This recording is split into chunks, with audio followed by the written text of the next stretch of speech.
CMHO दुर्ग यानी कि मुख्य चिकित्सा एवं स्वास्थ्य अधिकारी जिला दुर्ग की तरफ से ग्रेड 3 और ग्रेड 4 के रिक्त पदों पर नियुक्ति के लिए एक विज्ञापन आया है। इस विज्ञापन में अलग अलग ग्रेड हैं जिसमें भर्तियां होनी हैं।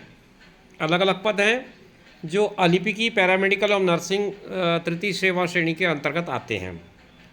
आइए समझते हैं इस वीडियो में कि इन पदों पर आप कैसे आवेदन कर पाएंगे, क्या योग्यता आपके पास होनी चाहिए। सारी जानकारी आपको इस वीडियो में मिल जाएगी। आप हमारे साथ बने रहिए। आप देख रहे हैं जीरो पीरियड। संचालक संचालनालय स्वास्थ्य सेवाएं नवा रायपुर छत्तीसगढ़ के एक पत्र क्रमांक का हवाला देकर वो कहते हैं कि दिनांक 4/5/2023 को वीडियो कॉन्फ्रेंसिंग में सचिव संचालक महोदय के द्वारा स्वास्थ्य एवं परिवार कल्याण विभाग के अंतर्गत तृतीय और चतुर्थ श्रेणी के नियमित रिक्त पदों पर सीधी भर्ती के लिए तृतीय श्रेणी लिपिक वर्गीय सेवा भर्ती नियम 18/7/1989 तथा अलिपिकी पैरामेडिकल नर्सिंग तृतीय श्रेणी सेवा भर्ती नियम 2013 इनका संशोधन के नियम का भी हवाला दिया गया। और ये सारे पत्रों के हवाला देते हुए वो ये कहते हैं कि जिला संवर्ग के जिला दुर्ग में तृतीय एवं चतुर्थ श्रेणी के रिक्त पदों पर सीधी भर्ती से भरे जाने वाले पात्र एवं इच्छुक उम्मीदवार से ऑनलाइन आवेदन मंगाया जाए। ये ऑनलाइन आवेदन durg.gov.in के माध्यम से मंगाए जाएंगे और 27 तारीख से लेकर के 10 तारीख तक ये काम चलेगा। इसका मतलब ये है कि आप 10 तारीख से पहले 10 अगस्त से पहले अपना आवेदन सबमिट कर दें। शाम 5:30 बजे से पहले तक अगर आपका आवेदन सबमिट हो जाता है 10 अगस्त को, तो वो आवेदन स्वीकार कर लिया जाएगा। इसके अलावा अगर आप किसी अन्य माध्यम से आवेदन करते हैं, जैसे कि डाक से भेज रहे हैं या कुरियर से भेज रहे हैं या मेल कर रहे हैं, तो फिर आपका आवेदन स्वीकार नहीं किया जाएगा। ये बात आप स्पष्ट रूप से नोट कर लें। अब ये जिला स्तरीय पदों का विवरण मैं आपको बताऊं तो आपको वीडियो पर बना रहना पड़ेगा, क्योंकि रिक्तियों का विवरण जो है वो पदवार है। एक एक करके हम समझ पाएंगे कि किस श्रेणी में कितने पद हैं। आइए चलते हैं ड्रेसर के बारे में जान लें। पहले ड्रेसर ग्रेड 1 का है। इसमें L4 का मैट्रिक्स मिलता है। 13 कुल मिलाकर के रिक्त पद हैं। आरक्षण का पूरा डिटेल आपको उस टेबल में दिख पा रहा होगा, तो मैं आपके लिए वो एनालिसिस के लिए छोड़ता हूँ। मैं टोटल कुल पद जितने हैं उनकी चर्चा कर रहा हूँ। इसके बाद ड्रेसर ग्रेड 2 का है, जो तृतीय श्रेणी का पद है। इसमें L3 का मैट्रिक्स मिलता है और कुल मिलाकर के 6 पद विज्ञापित किए गए हैं। ओपीडी अटेंडेंट का जो ग्रेड 4 का पोस्ट होता है, इसमें L1 का मैट्रिक्स मिलता है। 15,600 से 49,400 का बेसिक आता है इसमें। और इसमें 5 पद हैं जिनके लिए आप चाहें तो आवेदन कर सकते हैं। भृत्य जो कि चतुर्थ श्रेणी का पद होता है, L1 का मैट्रिक्स मिलता है। इसमें भी स्केल वही रहता है 15,600 से 49,400 का।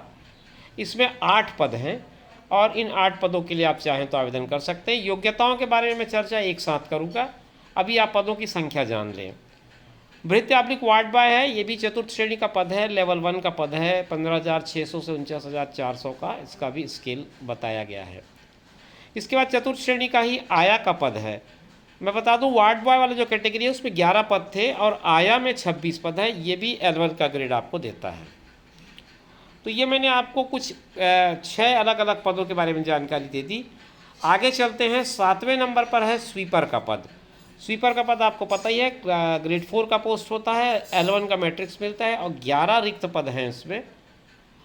चौकीदार का 8 पद है। L1 का ग्रेड मिलता है इसमें भी आपको, और ये भी चतुर्थ श्रेणी के अंतर्गत आता है। तो कुल मिलाकर के जो पद हैं वो मैंने आपको बता दिए कि कितने कितने पद किस श्रेणी के। लगभग 90 के आसपास आता है पोस्ट। ये 88 अराउंड हो रहा था। तो ये तो हो गई पदों की जानकारी। अब हम समझ लेते हैं कि इसके लिए शैक्षणिक योग्यता क्या है। ड्रेसर के लिए आपके पास जो शैक्षणिक योग्यता होना चाहिए, ग्रेड 1 की बात कर रहा हूँ मैं। 10+2 सिस्टम से आपको साइंस में 12वीं कक्षा उत्तीर्ण होना चाहिए। आर्थोपेडिक कम ड्रेसर का पैरामेडिकल प्रशिक्षण उत्तीर्ण होना चाहिए और छत्तीसगढ़ पैरामेडिकल काउंसिल से ड्रेसर के रूप में जीवित पंजीयन। साथ में अगर विकलांगता है तो OL और OHH मान्य होगा। ड्रेसर ग्रेड 2 का जो पोस्ट है उसके लिए आपको मान्यता प्राप्त संस्था से या मंडल से 10-2 पद्धति से 10वीं की परीक्षा उत्तीर्ण हो, और विकलांगता का मैंने आपको बताया जैसे OL और HH मान्य है इसमें। ओपीडी अटेंडेंट जो है मान्यता प्राप्त मंडल से कक्षा 8वीं की परीक्षा उत्तीर्ण होने की योग्यता मांगता है आपसे। इसी तरह से 8वीं कक्षा उत्तीर्ण का प्रमाण पत्र आपको लगेगा भृत्य के लिए, वार्ड बॉय के लिए, आया के लिए और स्वीपर के लिए। चौकीदार के लिए भी यही योग्यता आपसे अपेक्षित है। तो ये तो मैंने सारी बातें बता दी, पदों की संख्या और कुल मिलाकर के शैक्षणिक योग्यता क्या क्या है। अब ये कहता है कि नियम और शर्तें किस तरह से होंगी उनको भी आप जान लो। वैसे आपके लिए मैं ये पूरा का पूरा PDF एक लिंक के थ्रू शेयर कर रहा हूँ। आप लिंक में जाएंगे डिस्क्रिप्शन बॉक्स के अंदर, तो आपको क्लिक करते ही पूरी जानकारी मिल जाएगी इस PDF को डाउनलोड करते ही। जिन पदों के लिए काउंसलिंग में पंजीयन प्रावधानित है, उक्त पदों पर आवेदन तिथि को जीवित स्थायी पंजीयन अनिवार्य होगा। शेष पदों पर रोजगार कार्यालय का पंजीयन जरूरी होगा। निर्धारित समय सीमा से जो आवेदन प्राप्त होंगे उसमें पदों की संख्या के आधार पर मेरिट का चयन किया जाएगा और वो होगा 1 से 10 होने पर कुल मिलाकर के 10 गुना और 11 से 50 होने पर विज्ञापित पदों का 5 गुना। दस्तावेजों का आपको एक अटैचमेंट बना करके भेजना है। 8वीं 10वीं 12वीं इसका मार्कशीट हो, शैक्षणिक योग्यता के अन्य हो तो प्रत्येक साल की अंक सूची हो, तकनीकी योग्यता का प्रमाण पत्र हो, संबंधित काउंसिल का जीवित पंजीयन प्रमाण पत्र हो, सक्षम अधिकारी का जाति प्रमाण पत्र हो, मूल निवास प्रमाण पत्र हो, दिव्यांगता का प्रमाण पत्र हो और अगर आप ऑलरेडी कहीं गवर्नमेंट जॉब में हैं तो वहाँ से NOC सर्टिफिकेट हो। इन मूल प्रमाण पत्रों का सत्यापन किया जाएगा, उसके बाद ही आपके काम की आगे प्रक्रिया शुरू होगी। चयन प्रक्रिया समझते हैं कि तृतीय श्रेणी पद 1 के लिए आपको शैक्षणिक योग्यता का 40%, तकनीकी योग्यता का 45%, अनुभव का 15% और कोविड-19 में अगर आपने कुछ काम किया हो तो उसके बोनस का 10 अंक, ये कुल मिलाकर के 100 अंक की मेरिट बन गई।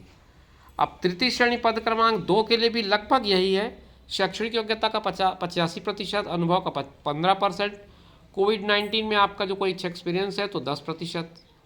चतुर्थ श्रेणी पद क्रमांक 3 और 4 की बात करें, 3 और 8 की बात करें तो शैक्षणिक योग्यता का इसमें 85% मांग रहा है, अनुभव का 15, कोविड-19 का 10। ये कुल मिलाकर के प्रक्रिया होगी आपकी जो मेरिट लिस्ट बनेगी उसकी। अब इसमें बहुत सारी बातें हैं जो आपको विस्तार पूर्वक पढ़ के समझना पड़ेगा अगर आप आवेदन करना चाहते हैं तो। मैं आपके साथ बिंदुवार एक एक बिंदु पर डिस्कस नहीं कर पा रहा हूँ क्योंकि वीडियो काफ़ी लंबी हो जाएगी, तो बेहतर है कि आप स्वयं इसे डाउनलोड करके पढ़ लें। आपको आवेदन करने का तरीका मैंने बता ही दिया है, फिर भी एक बार आवेदन करने के तरीके से पे हम थोड़ा सा बात और कर लें। एक तो आपको ऑनलाइन आवेदन करना है, उसके लिए आपको www.durg.gov.in पे जाना पड़ेगा। फिर अपने मोबाइल नंबर के द्वारा ऑनलाइन आवेदन हेतु अपना स्वयं का पंजीयन करेंगे। उसके बाद पंजीयन नंबर और पासवर्ड अभ्यर्थी के मोबाइल पर प्राप्त होगा। पंजीयन नंबर में जो पासवर्ड का उपयोग करके लॉगिन करेंगे। आवेदन करने से पूर्व विज्ञापन में दिए सारे निर्देशों का ध्यान से अध्ययन करेंगे और सबमिट का आवेदन का प्रिंट आउट निकाल कर उसे आप अपने पास रखेंगे। अगर आपने ये नहीं किया तो आपका आवेदन पत्र का जो प्रोसेस है वो कंप्लीट नहीं होगा। ये पूरा प्रिंट आउट ले करके आप उसे अपने पास रख लें। यही एक तरह से ऑनलाइन आवेदन पत्र का आपके पास रसीद का काम करेगा।